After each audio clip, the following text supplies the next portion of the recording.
Malcolm, thank you so much for these minutes for Noticieros Televisa and Foro TV. What do you make of the division within the Democratic Party with Sanders supporters, especially the LGBT supporters, saying that they are not yet ready to endorse Hillary Clinton and to unite the party?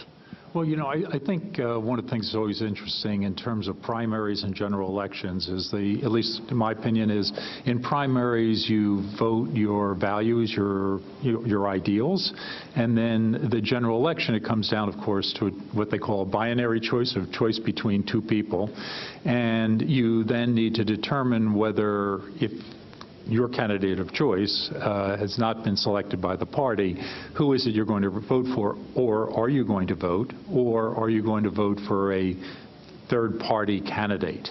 And so that, I think, is what you're seeing.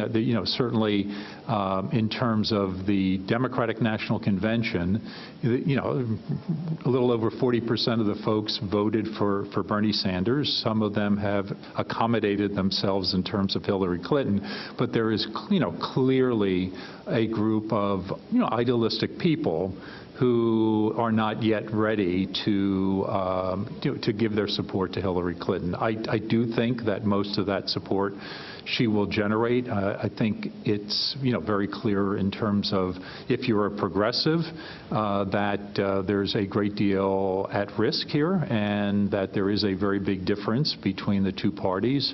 And certainly, if you're concerned about the Supreme Court, the next president will certainly have one, if maybe three, selections to our 9-member Supreme Court. So I think eventually most progressives will get there, but not all.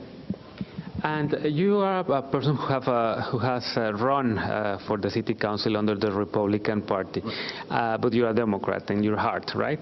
And what do you make of the LGBT Republicans, the log cabin Republicans, who are still with that party, a party that is not willing to support LGBT rights? Well, I thought it was very interesting, and in fact, tomorrow we'll have a national politics panel, and the president of the National Log Cabin Republicans will be here and on that panel.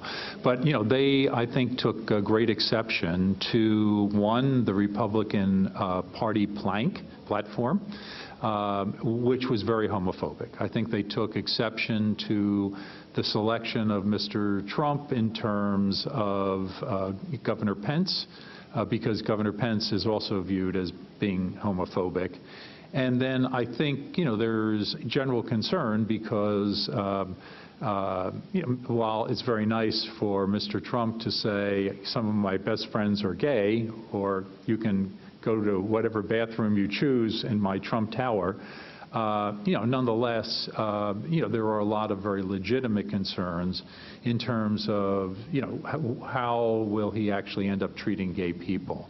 And I think, I think people who come from minority communities, if one minority community is being treated badly, I think that causes the antenna to go up in terms, and should go up, in terms of other minority communities. And in Mr. Trump's case, I think, the concerns are his attitudes, particularly Mexicans, to immigrants, to Hispanics generally, certainly to women, to African Americans, and therefore I think the gay community is also quite concerned. Now that you talk about minorities, these minorities who supported eagerly President Obama in 2008 and 2012 are now willing to support Hillary Clinton as well. What do you think is going to be the future of the Republican Party, seeing that their candidate is actually, as you said, blocking these minorities and not willing to support them? Well, you know what? I think what we're seeing here is actually a very interesting dynamic, because the dynamic is really not around Republican and Democrat, which would have been the way that most people traditionally have voted. What you're seeing is, those people who feel very disaffected. Those people, there's just no question. The world is changing in dramatic ways. Technology has changed a great deal.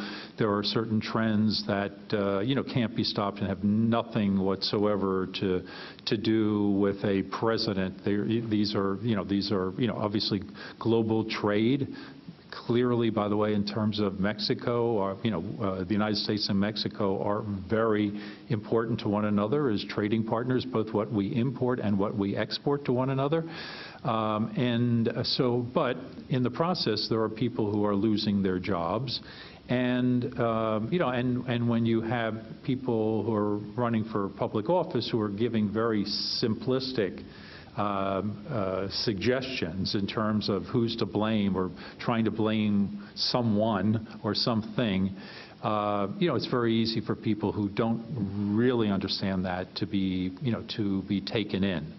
And so, I think what we're seeing here is here in Pennsylvania, which should be a Democratic state, because so much of the state is blue collar, because so much of the state is manufacturing jobs that have been lost, people I think Mr. Trump currently is doing, remarkably well and could actually win Pennsylvania. Whether he will or not, I don't know. And I think, while in terms of the minority communities in the United States, 5 years out, 10 years out, they will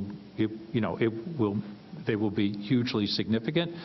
I do think that it's still up for grabs in terms of the here and now. The other thing too that I think becomes interesting is here in Pennsylvania, when you talk about the Hispanic community, you're really talking about Puerto Ricans.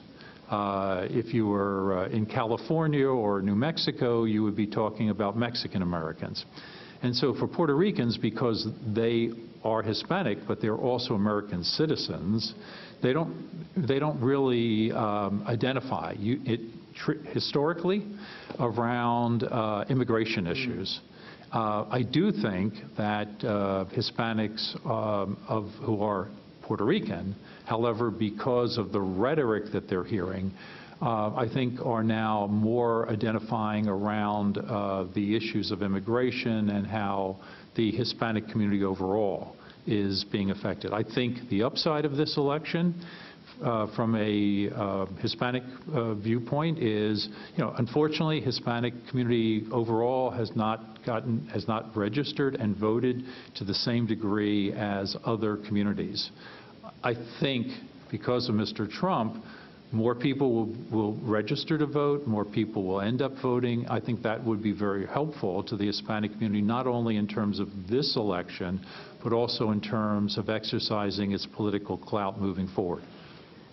Talking about the challenges that the next president of the USA will have, either if it's Hillary Clinton or Donald Trump, probably one of the main challenges is the relationship between money and politics. Many of the Sanders supporters are today saying that the Hillary Clinton campaign abused the system and that they got a coverage by CNN and other news that favored Hillary Clinton instead of Bernie Sanders. Do you think that electoral reform, money in politics, needs to be addressed by the next president? Well, I think there are two really separate questions. Yes, I think that we need to take money out of politics to the greatest extent possible because, and by the way, it's true in your country, it's true in this country that that money talks, and and as a result, it tips the scale in a way which is to the great disadvantage of the average citizen. So that's one issue. On the other hand, is that what we saw at play here in terms of the Democratic primary? I don't think so. One of the things Bernie Sanders was able to do was to be able to raise a great deal of money.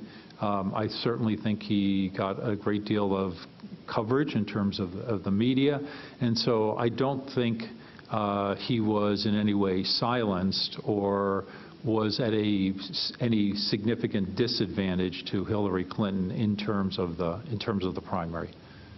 And also talking about the future of the LGBT movement, because this forum that the Equiality Forum organizes is about that. What happens next, or what's next for the LGBT movement after getting marriage equality in the whole country, after having a president in office supporting this, a presidential candidate as Hillary Clinton also? What's next for the movement? Well, I think there are a number of different things. One I would call place at the table. So, for minorities, it becomes important that obviously you elect your own so that, they're part of the legislative process, that they, bring your voice to that process and also humanize that process. But I think, for example, I would hope the next President of the United States would end up appointing the first openly gay member of the cabinet. So we would have at least one openly gay cabinet secretary.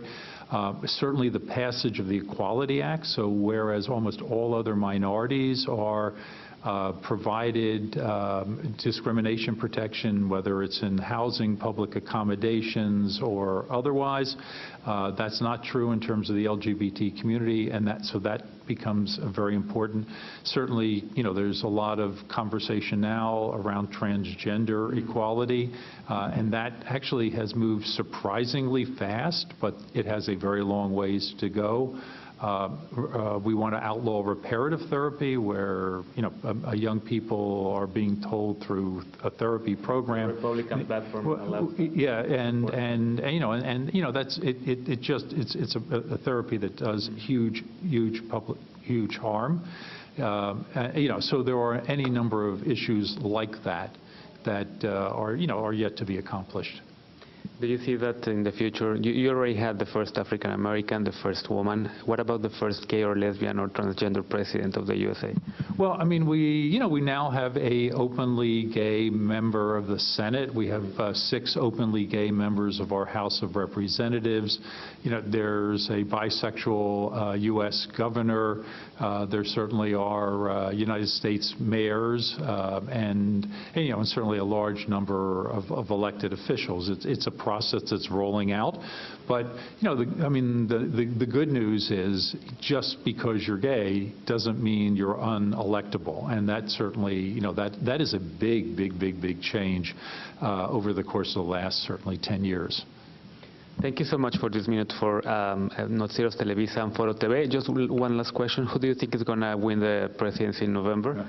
Well, I think it's going to be it could go either way, because one of the things that we're seeing is this is a very unpredictable election, and I think the question will ultimately come down to whether or not a majority of Americans will end up feeling that they could trust Donald Trump.